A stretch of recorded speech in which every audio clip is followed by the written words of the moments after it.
Мына бала жаңа ғана пойыздың астына түсіп қалады. Ал оның 5 жасар інісі пойыз рельстерінің үстінде ұйықтап жалғыз қалады. Бала оянған кезде інісінің жоқ екенін байқайды. Содан ол інім ішінде жүрген болар деген оймен пойызға қарай жүгіріп кіреді. Ол інісін дауыстап шақырады, бірақ ешкім оған көмектесе алмайды. Содан соң ол бір жерге отыра кетіп ұйықтап қалады.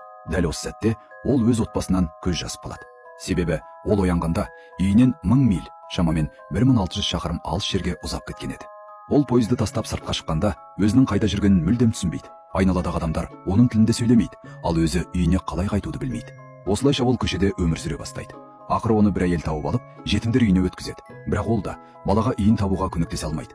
Өйткені бала болғаны 5 жаста еді және өзінің қай жерден екенін білмейтін.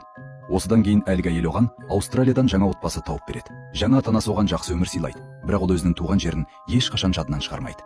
Жылдар өткен соң бір досы оған Google Earth карта бағдарламасын көрсетеді. Содан бастап ол күн сайын жұмыстан кейін түнде Үндістанның теміржол желілерін бойлай отырып, өзінің туған ауылын іздейді. Ол бұл іспен тура 6 жыл бойы айналысады. Ақыры бір күні түнде ол балалық шағынан есінде қалған су мұнарасы Водонапорная башнямен көпірді көріп қалады.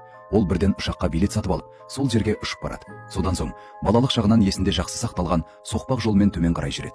Бірақ оның баяғы ескі үйшігінің орнында тек үйінділер ғана қалыпты. Сол сәтте бір көршісі оның бала кездегі суретін танып, оны бұрылыстан ары қарай ертіп апарады.